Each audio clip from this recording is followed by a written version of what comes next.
20여 년 만에 요셉이 형들을 만났어요. 그런데 요셉은 형들을 알지만 형들은 요셉이 요셉인 줄을 몰랐습니다. 자신들이 20여 년 전에 미워하여 아주 악한 마음으로 노예로 팔았던 요셉이 애굽의 총리 대신이 될 것이라고는 꿈에도 생각하지 못하였기 때문이죠.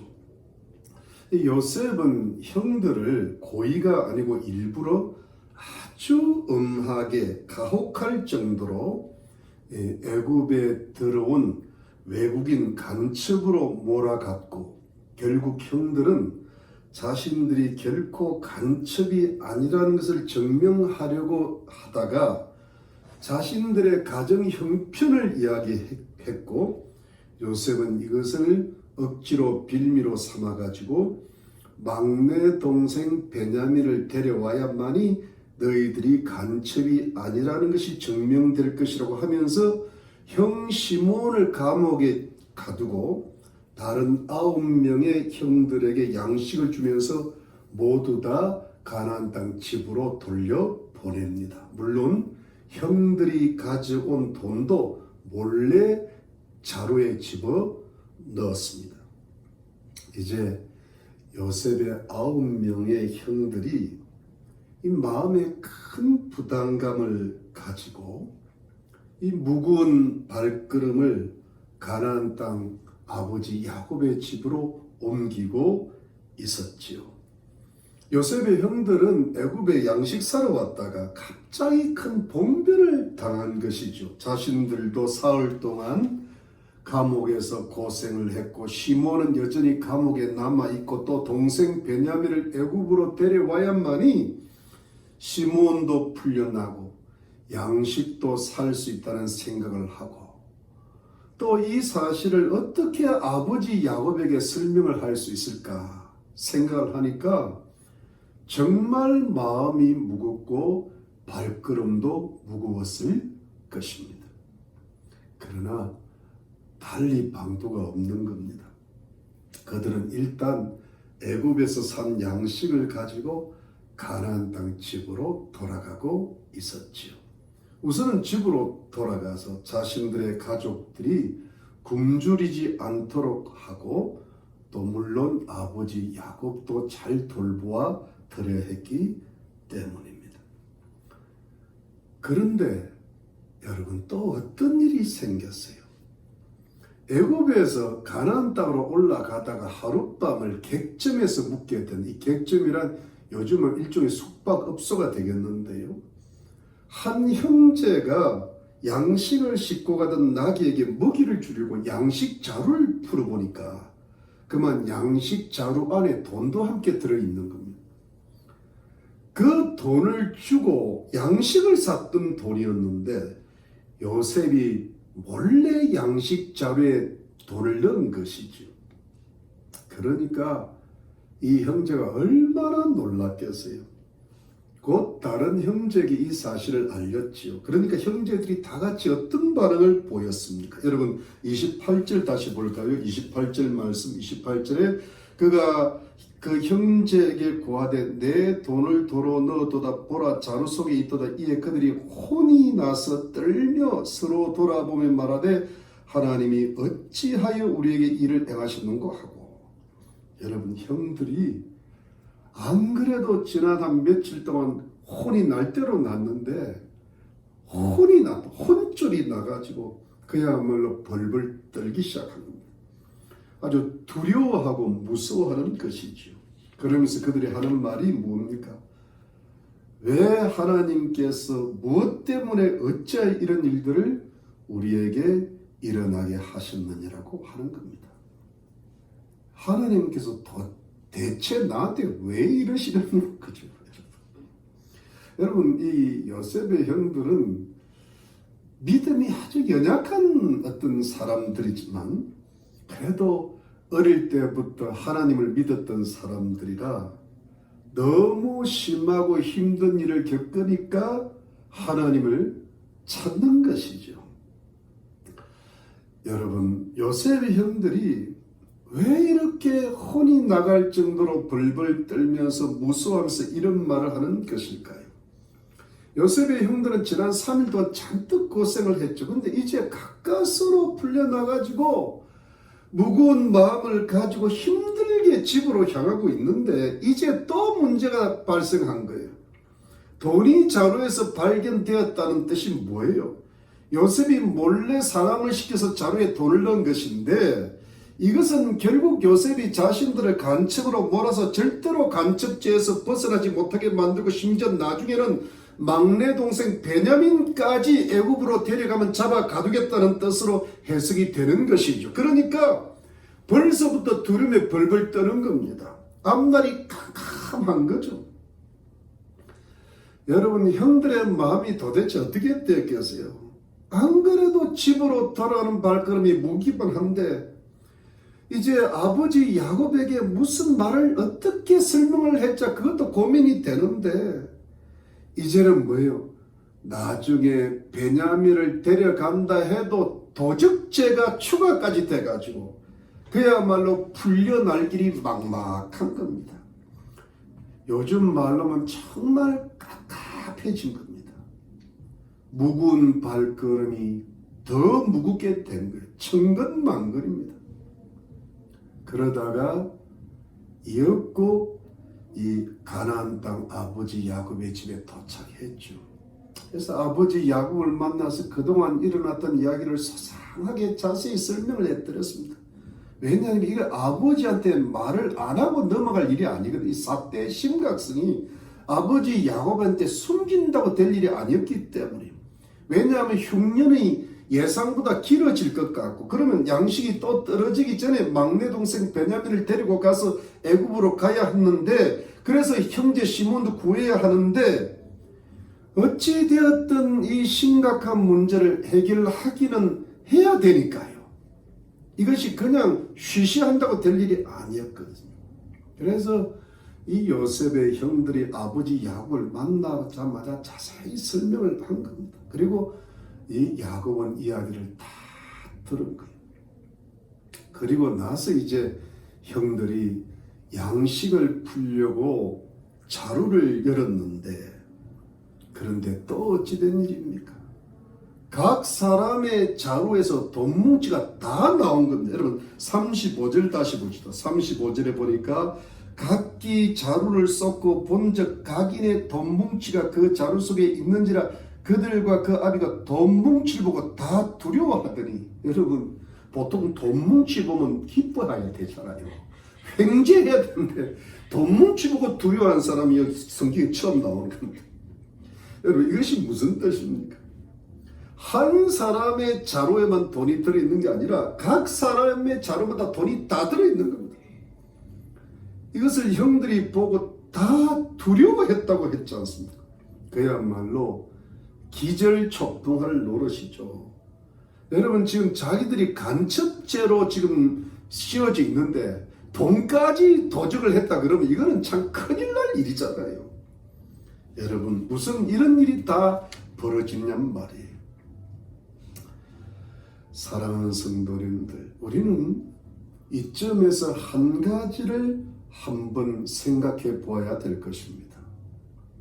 이 일은 요셉이 형들이 양식 사려고 가지고 온 돈을 형들 몰래 도로 자루에 넣었기 때문에 형들이 이렇게 두려워하고 벌벌 떨고 무서워했던 것인데, 그러면 여러분 요셉의 형들이 이렇게 되리라는 것을 벌벌 떨고 두려워하고 무서워할 것이라는 것을 요셉이 원래 의도하고 계획한 것일까요? 아닐까요? 단순히 요셉이 아주 선한 의도로 어떻게 형들에게 돈을 받고 양식을 파느냐라는 생각에서 몰래 그런 것인데, 그 요셉의 선한 의도를 모르고 형들이 다만 오해를 해서 잘못 생각해서 이렇게까지 벌벌 뜨고 두려워하는 것일까요? 만일 요셉이 단순히 선한 의도로 그랬다면 보통 성경 주석자들이 강해자들이 그렇게 풀어나갑니다. 그리고 그것을 형들이 다만 오해를 했던 것이라면 사실은 형들은 이렇게 생각했어야 옳았지요. 너무 기쁘고 즐거워하고 감사히 옳았습니다. 왜냐하면 그야말로 공짜로 양식을 얻은 거잖아요. 양식은 사왔고 돈은 그대로 있습니다. 그러면 형들은 요셉의 선한 의도를 믿고 신뢰하게 되고, 그렇다면 어찌하든 아버지를 잘 설득해서 동생 베냐민만 애굽으로 데려가기만 하면 간척지에서 풀려날 수 있을 것이고 모든 것이 다 잘 될 것이라고 생각할 수가 있거든요. 별로 큰 걱정을, 우리를 이렇게까지 대접을 했으니까 막 베냐민만 데리고 가면 이제 앞으로 큰 문제 없다, 이렇게 생각을 했을 거예요. 그런데 여러분, 저는 생각하기에 요셉의 의도가 아주 선하지만은 않았을 것이라고 생각합니다. 물론 요셉이 진짜 선하지 않은 것은 아니고 일부러 선하지 않은 의도를 펼쳤다고 생각합니다. 만일 요셉이 선한 의도로만 돈을 돌려주려고 했더라면 몰래 주지 않고 형들 보는 데서 직접 줬을 것입니다.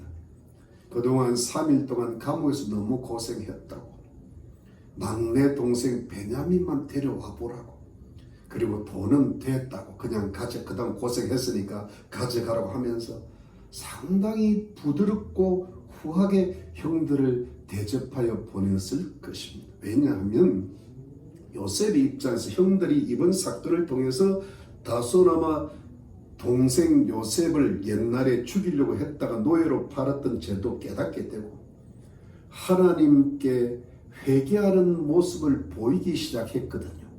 그러니까 요셉이 참 마음이 착한 사람이니까 그것을 좋게 보고 얼마든지 형들을 후하게 대접하고도 남을 착한 사람이기 때문이죠. 그런데 여러분, 저는 요셉을 그 정도로만 보지 않습니다. 요셉은 매우 영적이고 신령한 사람이에요. 요셉은 하나님을 경외하는 것을 참으로 어떤 최고의 경외함으로 올라갔거든요. 수준이요. 요셉은 하나님의 지혜를 갖고 있습니다.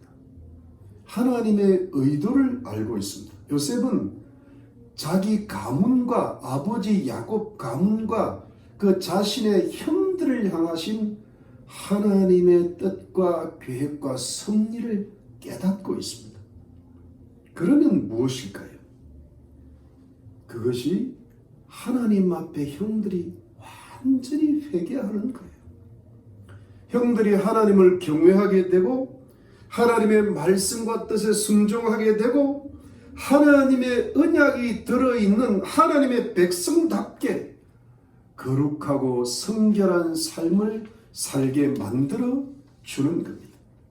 그런데 여러분, 이 요셉의 형들이 어떻게 그동안 살았어요? 그야말로 사는 게 엉망이에요. 하나님을 믿는 가문인데, 아브라함 가문이고 이삭 가문이고 야곱 가문인데요, 그야말로 무자비한 살인도 세겜 땅에서 저질러서 수많은 사람 죽였고요, 간음도 저지르고 르우벤의 폐륜이 있었거든요. 야곱 집을 떠나서 가나안 땅에 살면서 자식들이 둘이나 죽은 유다가 있었잖아요. 그리고 동생 요셉을 시기하고 질투했고 미워해서 죽이려고 하다가 가까스로 노예를 팔아먹었어요. 동생을 그냥 죽일 뻔하다가 노예로 팔았잖아요. 이 하나님 백성들이라고 하는 자들이 악하고 못된 짓들은 골라하면서 아버지 야곱의 마음을 너무나 아프고 슬프게 했던 것이 사실이거든요. 한마디로 하나님을 믿는다고는 했지만 전혀 하나님 백성답게 살지는 못했거든요. 입으로는 하나님을 믿는다고 했지만 그들의 행위로는 하나님을 부인했던 사람들이거든요. 그런데 20여 년 만에 심한 기근 때문에 양식 살려고 애굽 땅으로 요셉을 찾아왔는데, 요셉이 일부러 가혹하고 엄하게 하니까 동생 요셉에게 범죄한 일로 자신들이 이런 일을 당하게 되었다고 하면서 자신들의 죄를 조금 깨닫고 이것은 하나님께서 자신들에게 주시는 보응이고 하나님이 주시는 벌이라고 생각을 해서 하나님 앞에 이제 처음으로 회개를 시작하는 정도는 되었지만, 그럼에도 불구하고 여러분, 이 형들의 고질적이고 습관적인 악과 죄라는 것이 그동안 태어나면서도 지금까지 어릴 적부터 장성할 때까지 형성이 되어서 형들의 심령 속에, 생활 속에 뿌리 내린 죄의 습관이라는 것이 그동안 한 3일 고생했다고 해서 하나님 앞에 완전히 돌아와 가지고 자신들의 죄를 깊이 뉘우치고 하루아침에 하나님을 경외하는 사람이 되고 금방 하나님 말씀과 뜻에 순종하면서 성숙하고 성결하고 거룩한 삶을 살 수 있을 것이라고는 보지 않았다는 것이죠. 그래서 요셉이 형들을 몰래 일부러 고의적으로 돈을 넣었다고 보는 것이 제 생각입니다. 저는 그것이 성경적 해석이라고 믿기 때문입니다. 그래서 형들의 길에서 혼비백산을 하는 겁니다. 요셉의 형들이 혼비백산을 거듭하면서 요셉이 형들이 자기 스스로에게 질문을 하도록, 그렇게 생각하도록 한 것이 무엇일까요? 이런 겁니다. 도대체 하나님이 우리에게 왜 이러시냐는 겁니다. 그러니까 하나님 앞에서 자신들의 문제를 해결하기를 원하는 겁니다. 왜 하나님께서 우리들에게 이런 일들을 겪게 하시냐는 겁니다.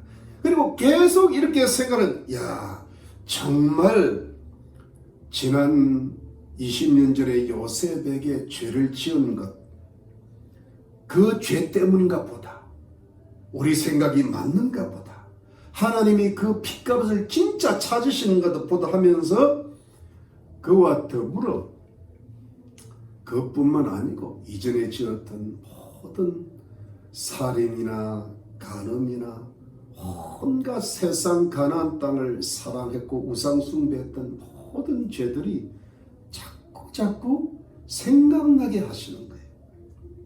그러니까 죄가 생각이 나야 회개가 되죠. 그러니까 이런 괴로움을 겪으면서 혼쭐이 나면서 형들의 영혼과 마음이 점차 하나님 앞에 가난하게 되고 겸손해지고 어떤 영적인 깨달음을 얻기 시작하고 하나님 앞에 가까이 나가서 회개하게 되고 성숙하고 성결해지고 거룩해지는 하나님의 백성으로서의 참된 신앙을 회복하는 거룩한 기회를 맞이하게 되는 것입니다. 인생은, 사람은 그 예외가 없는 것 같아요. 사람은 극심한 고난 앞에 자신의 마음이 가난해지면서 비로소 영적인 눈을 뜨게 되고, 영적인 눈이 뭡니까? 하나님 앞과 사람 앞에 지은 죄들이 생각나는 겁니다. 모든 일이 잘 되고 평안할 때는 죄가 생각이 안 나는데, 모든 상황이 어려워지면 뭔가 마음이 깊어지고 그 영혼에 하나님이 주신 울림이 있는 겁니다. 죄를 깨닫는 것, 이것이 하나님의 크신 은혜인 줄로 믿습니다. 사랑하는 성도님들, 바로 이 일이 요셉의 단순하고 근시안적인 선한 의도가 아니라 영적이고 원시안적이고 하나님의 뜻을 멀고 깊게 바라보는 요셉의 선한 의도였다고 보여지는 것입니다. 이것이 바로 요셉의 선한 의도를 사용하시고 요셉을 사용하셔서 요셉의 형들로 하여금 하나님의 거룩하고 성숙하고 성결한 백성으로 만드시려는 하나님의 선한 의도였다고 보여지는 것입니다. 그러니까 요셉의 의도는 하나님의 의도와 같았고 요셉의 지혜는 하나님의 지혜였다고 보는 것입니다. 여러분, 그런데 여러분 이렇습니다. 사실은 신앙적인 눈으로만 보고 깊고 신령한 영적인 눈으로만 본다면 이 일에는, 이 사건에는 요셉의 형들을 향하신 하나님의 깊고 선하신 의도가 들어가 있는 겁니다. 하나님의 오며 막쳐가지고 신비하신 하나님의 섭리와 계획이 형들을 향하여 드러나고 있는 겁니다. 요셉의 형들을 향하신 하나님의 풍성하시고 긍휼에 넘치시는 하나님의 사랑과 용서와 은혜와 인도와 자비하심이 분명히 함께 있는 줄로 믿는 것입니다. 그러면 여러분, 만일 요셉의 형들이 이 하나님의 오묘막측한 신비한 섭리와 자신들을 향하신 하나님의 선하신 뜻과 계획과 자신들이 하나님 앞과 사람 앞에 형편없는 삶을 살았던 이 죄를 지었음에도 불구하고 여전히 하나님이 사랑하시고 불쌍히 보시고 용서해 주시고 회복시켜 주시고 축복하여 주시고 평탄과 형통을 주시기를 원하시는 하나님의 크신 은혜의 섭리를 생각할 수 있었더라면, 이 정도의 영적인 성숙과 영적인 지혜와 총명이 그들에게 있었더라면, 만일 정말 그랬더라면 여러분, 이 형들은 결코 두려워하거나 벌벌 떨거나 혼이 나갈 정도로 무서워하지 않았을 것입니다. 결코 근심하거나 걱정하지 않았을 것입니다. 오히려 요셉의 형들은 이런 혼비백산할 만한 사건 앞에서 마음을 차분히 하였을 것입니다.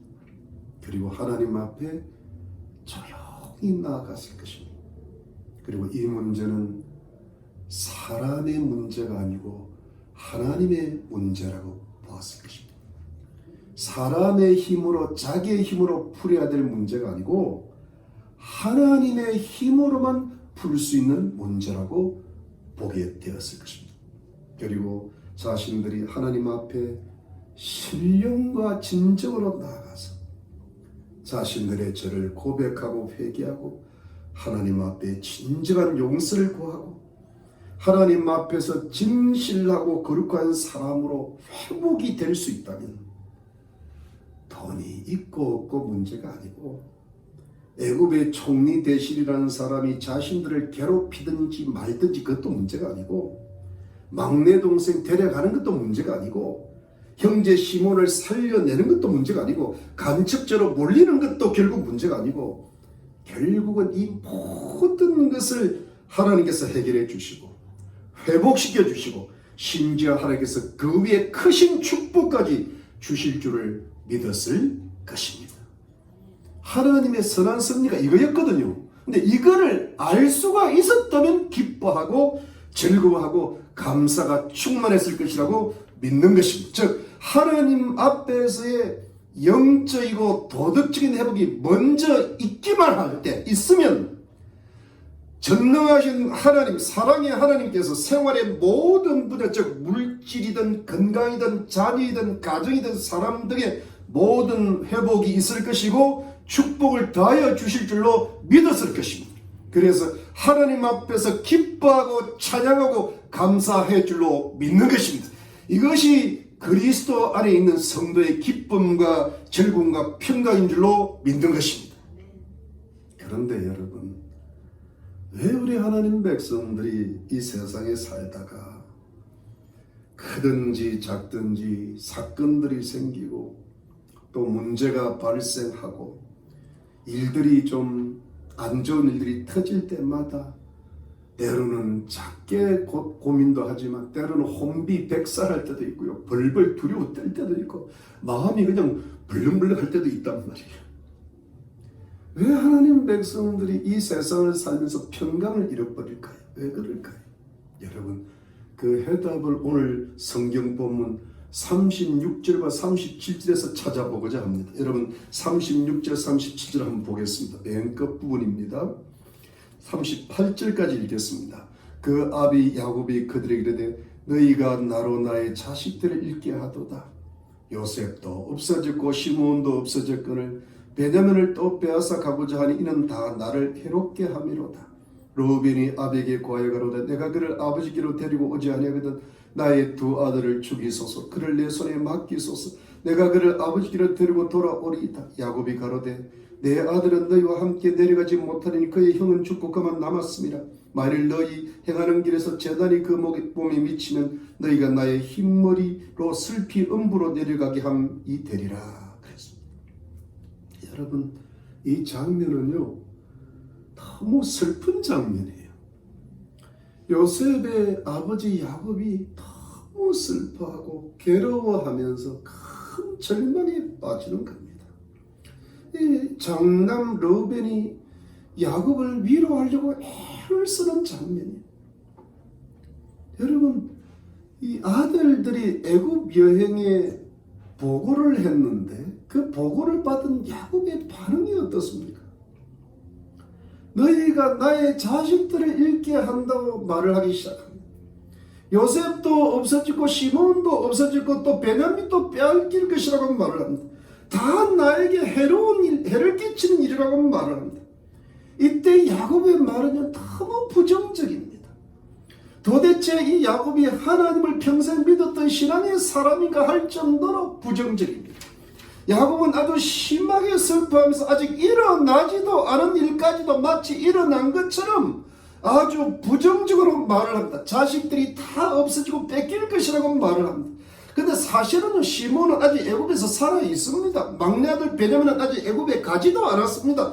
야곱이 몰라서 그렇지 사실은 요셉도 여전히 살아 있습니다. 살아 있을 뿐 아니라 여러분 진짜 현실은 뭐예요? 엄청나게 잘 돼 있어요. 만일에 야곱이 이것만 알았더라도 전혀 이런 말이 안 나옵니다. 그러니까 사실은 야곱에게 해가 될 일은 하나도 없는 겁니다. 지금 야곱은 지금 이 소식을 기뻐 뛰어야 될 참인데요. 이걸 모르니까 그리고 앞으로 얼마나 좋은 일이 있을 겁니까? 야곱은 이제 요셉 만나면 한마디로 인생 대박 터지는 거예요. 이 좋은 말인지 나쁜 말인지 하여튼 그야말로 영광을 누리게 애굽 총리 대신에 아버지야. 바로 왕을 바로 만나게 됩니다. 해가 아니라 좋은 일이 있을 거예요. 그런데 야곱이 이걸 전혀 모르니까 알지를 못하니까 너무너무 부정적으로만 생각을 하니까 아주 슬픔에 빠져버린 겁니다. 절망에 빠진 물론 우리는 이 야곱의 마음이 너무 부정적이고 너무 슬픈 마음으로 이 마음이 변질이 됐다는 걸 이해할 수 있어요. 왜냐하면 이 부분을 보면요 너무 야곱의 마음이 황폐해졌어요. 어떤 영적인 침체에 들어간 것 같아요. 왜냐하면 여러분 야곱이 그렇게 되었던 이유는 정말 사랑했던 아들 요셉이 불의의 사고로 진짜 죽었다고 생각했기 때문이에요. 이것이 야곱의 인생과 야곱의 마음에 돌이킬 수 없는 상처를 낳았다고 저는 봅니다. 이 사건 때문에 요셉의 마음도 하나님을 경외하는 신앙도 한풀 다 꺾여버린 거예요. 신앙도 꺾이고 마음도 꺾였어요. 왜냐하면 너무 큰 상처를 닥치니까 신앙도 인격도 한번 이렇게 턱 내려앉을 겁니다.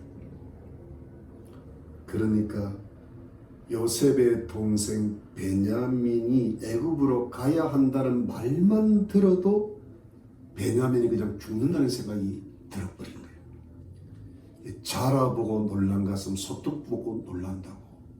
그러니까 그 일이 일어나지 않는데도 그 일이 일어난 것처럼 생각하는 부정적인 생각이 인격으로 자리 잡아버린 겁니다.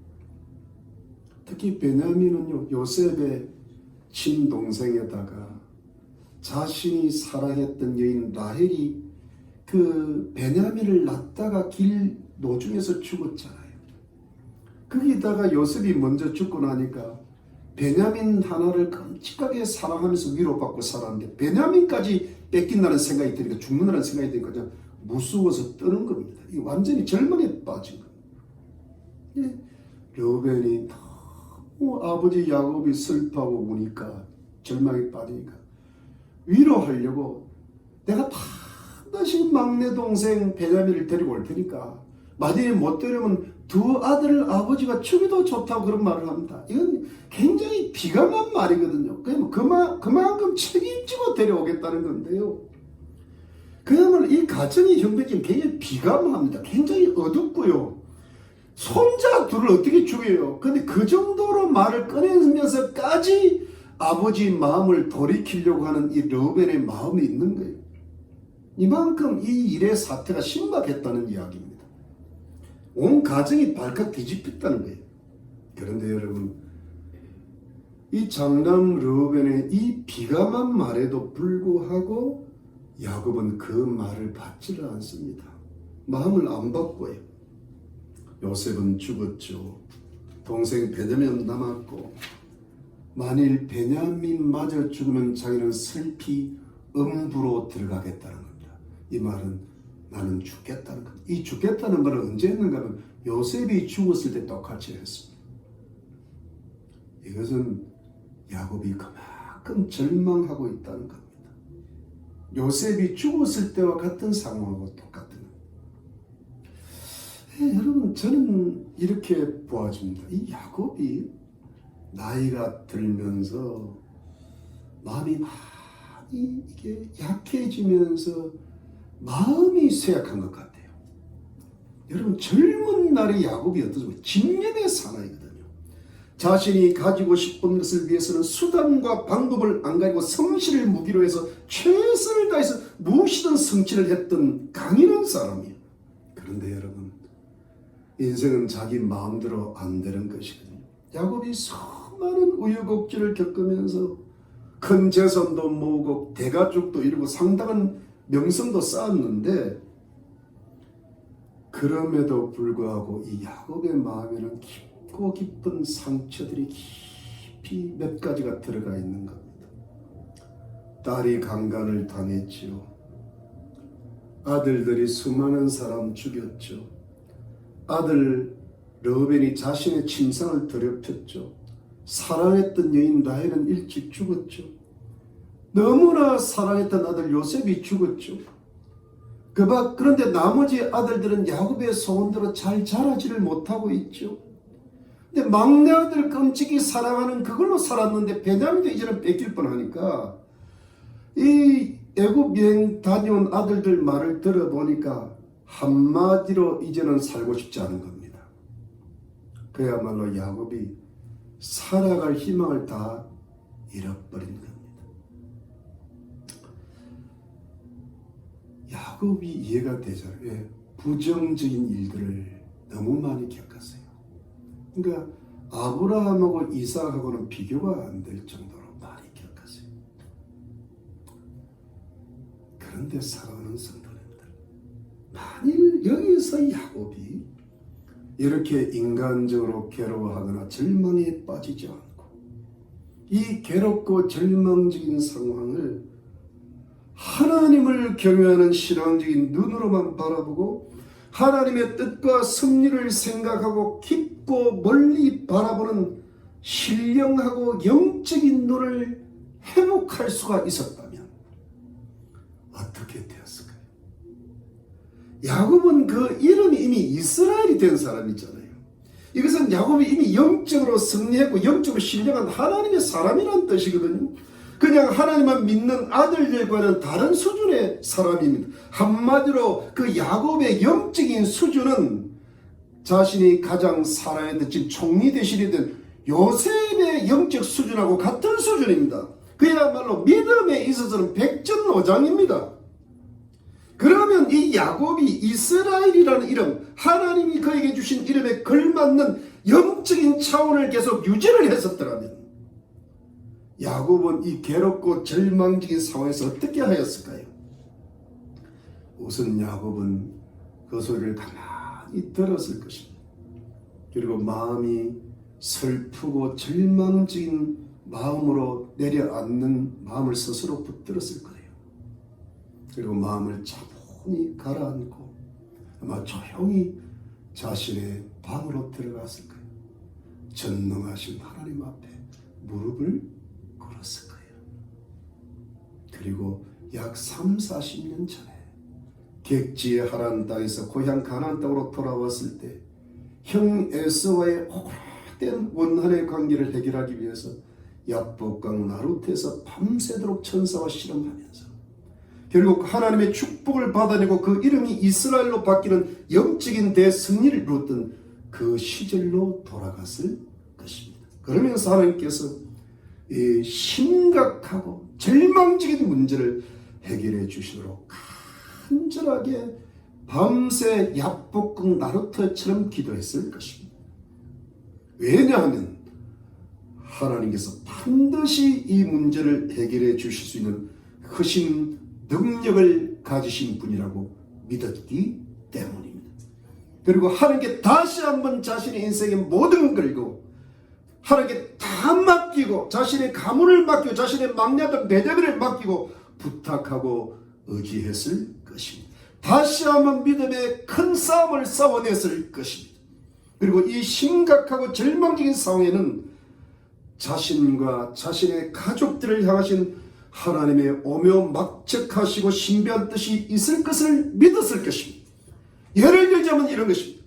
우리 아들들이 너무나 신앙적으로 도덕적으로 인격적으로 약하고 부족하고 부정하고 불길하니까 전능하신 하나님께서 그 사람이 누군지는 모르겠지만 애굽의 높은 사람 총리대신을 이용하셔서 한번 고생시키시고 훈련시키시려고 그러시는구나. 그래서 이 아이들을 훈련시킬 수 있는 방법은 이 방법밖에는 없으시다고 하나님께서 판단하신 거야. 우리 아이들이 이번에는 된통 걸리고 빠져나갈 방법이 없구나. 먹고 사는 문제고 지금 걸렸잖아요. 그런데 고생은 좀 하겠지만 그래도 하나님은 그들을 살려주실 거야. 그리고 결국은 그들을 성숙하게 하시고 그들이 하나님을 거룩하게 섬기는 성결한 사람이 되게 하실 거야. 그리고 막내 아들 베냐민도 반드시 지키시고 보호해 주실 거야. 잘 되게 하실 거야. 시몬도 곧 구해 주실 거야. 결국은 우리 가문을 하나님이 반드시 인도하실 거야. 복 주실 거야. 이렇게 스스로 믿음을 세우면서 하나님을 신뢰하면서 기도하면서 뜨겁게 하나님과의 영적인 교제로 나아갔을 것입니다. 이것이 원래 이스라엘의 모습 아닙니까? 이것이 원래 야곱이 이스라엘 될 때 영적이고 성숙하고 경건한 모습이 아닙니까? 이 신앙의 회복이 야곱에게 절실히 필요했던 것이죠. 그런데 아마 제 생각은 야곱이 요셉의 일로 인하여 마음이 툭 떨어진 그 이후로 이 회복이 잘 안 됐던 것 같아요. 그러니까 아들들이 엉망이 된 거예요. 아버지가 정신을 차려야 아들들이 될 때는 이 다 야곱, 아버지 부모 탓이에요. 사랑하는 성도님들, 야곱이 이렇게 하나님을 믿고 신뢰하는 것이 옳았던 거예요. 왜냐하면 바로 그것이 하나님의 뜻이니까요. 바로 그것이 요셉을 사용하셔서 야곱의 가문의 영적인 상태와 도덕적인 상태를 새롭게 하시고 나아가서 야곱의 가문을 대기근 속에서 애굽으로 옮겨주시고 애굽에서 이스라엘 민족으로 번창케 하시고 애굽에서 크게 축복하시려는 하나님의 위대한 섭리와 계획이 있으셨거든요. 이것이 야곱 가문을 향하신 하나님의 뜻이었죠. 이 일을 위한 하나의 과정으로 이 심각한 상황이 발생했거든요. 사실은 그때 요셉이 안 죽었어요. 지금 살아있어요. 요셉이 총리 대신이에요. 요셉이 좋은 길로 지금 인도하려고 계획 중에 있는 거예요. 이것이 진짜 현실이잖아요. 그러니까 야곱이 생각하는 현실은 잘못된 현실이고 하나님이 보시는 현실이 진짜 현실이잖아요. 그러니까 현실적인 면에 영적으로 눈을 떴어야 되는 겁니다. 만일 하나님의 이 선하시고 오묘막측하신 섭리를 야곱이 믿음으로 알았다면 야곱이 그 순간으로 하나님을 절대적으로 믿고 신뢰하였더라면 야곱은 이 심각하고 불행해 보이는 절망적인 상황에서도 오히려 이 길을 인도하고 계시는 하나님께 감사드리고 기뻐하고 즐거워하고 하나님께 큰 영광을 돌렸을 것입니다. 절대로 괴로워하거나 이렇게까지 절망에 빠져들지는 않았을 것입니다. 사랑하는 성도님들, 우리 하나님의 백성들의 인생에도 그것이 크든지 작든지 시시각각 우리를 두렵게 만들고 괴롭게 만들고 심지어 절망하게 만드는 일들이 닥쳐올 때가 있습니다. 그러나 사랑하는 성도님들, 바로 그 자리에서 어떤 경우라도 아무리 나를 두렵게 하고 무섭게 하고 괴롭게 하고 낙심케 하는 일이 있더라도 우리 하나님의 성도들이 가져야 될 가장 중요한 자세가 뭘까요? 우선은 내 믿음과 마음을 떨어뜨리지 말고 마음을 차분히 하고 믿음을 스스로 붙드는 겁니다. 그리고 하나님 앞에 조용히 무릎을 꿇고 나아가는 거예요. 그래서 하나님과 1대1로 하늘에 계신 하나님을 바라보기 시작하셔야 돼요. 그리고 하나님을 나의 죄악과 흠에도 불구하고 나의 부족함과 온갖 잘못에도 불구하고 나를 여전히 사랑하시고 인도하시는 사랑의 하나님으로 바라보셔야 합니다. 그리고 하나님을 나의 모든 것을 다 도와주시고 해결하시고 회복케 하시고 반드시 축복하실 전능하신 하나님으로 바라보셔야 합니다. 결코 내 눈앞에 보이는 현실을 바라보지 말고 깊고 멀리 높이 바라보는 신령한 믿음의 눈으로 살아계신 하나님을 간절히 바라보셔야 됩니다. 그리고 하나님 앞에 신령과 진정으로 예배드리면서 기도하셔야 됩니다. 그러면 사랑의 하나님께서 나와 함께 하셔서 나를 하나님의 거룩하고 성결한 백성으로 만들어 나가시려는 인생의 한 과정임을 기억하고 하나님께서 나의 지나간 죄들을 회개하시는 거룩한 기회로 주신다는 사실을 믿으시기를 바랍니다. 그리고 전능하신 하나님께서 나의 모든 것을 나의 자녀 문제든 나의 가정의 일이든 나의 건강 문제든 나의 물질 문제든 모든 것을 다 아시고 계시고 반드시 해결해 주실 것이고 부정적으로 생각하지 말고 절대 긍정적으로 생각하시고 또 내가 미처 생각하지 못한 것 위에 더하게 더 좋은 것으로 주실 줄로 믿으시기를 바랍니다. 그리하시면 사랑하는 성도님들, 사랑과 전능의 하나님께서 우리 성도님들의 하여금 세상이 주고 사단이 주고 내 생각이 주는 그런 두려움과 괴로움들을 이겨내게 하시고 예수 그리스도 안에서 말씀과 성령으로 주시고 은혜와 진리로 주시는 기쁨과 즐거움으로 충만하게 해 주실 것을 믿으시길 예수 그리스도 이름으로 축원합니다. 우리 기도하겠습니다. 하나님 감사합니다. 우리가 하나님의 백성들로 살면서 이 세상에 여러 가지 어렵고 힘든 일을 당할 때마다 두려움과 괴로움과 낙심과 때론 절망에 빠지고 우리 마음의 기쁨과 즐거움과 행복을 잃어버릴 때가 많습니다. 세상이 주고 사단이 주고 내 생각이 가져다주는 이런 부정적이고 어두움이고 영적인 황폐함과 그런 것들이 얼마나 우리 자신들을 공격하는지를 모릅니다. 그러나 하나님, 우리 자신한테 속지 말게 하시고 우리 자신이 보는 것이 다가 아니라는 것을 깨닫게 하시고 하늘에 계신 하나님을 바라볼 수 있는 믿음을 주시고 신령한 눈으로 깊은 눈으로 전능하신 하나님, 살아계신 하나님을 바라보므로 하나님이 우리를 인도하시고 하나님이 우리를 회개케 하시고 하나님이 우리를 회복시켜 주시고 가장 좋은 것으로 선물을 주실 것이라는 것을 믿고 주님께서 주시는 말씀과 성령을 통하여서 기쁨과 즐거움을 회복할 수 있게 해 주옵소서.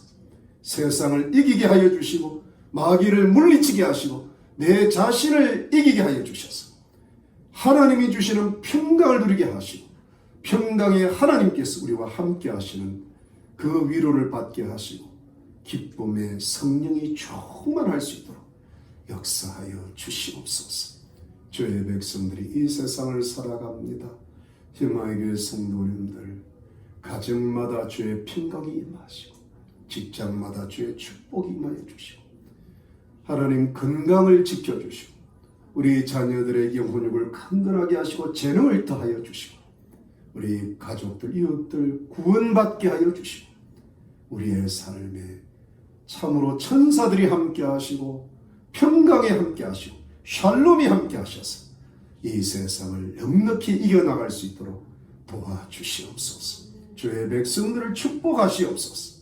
감사드립니다. 예수님의 이름으로 기도드렸습니다. 아멘. 여러분 감사합니다. 우리 화요일날 성경 공부가 계속되고 있는데 여러분 좀 성경 공부에 늦지 마시고 늦더라도 빠지지 마시고 열심히 모이시기를 바랍니다.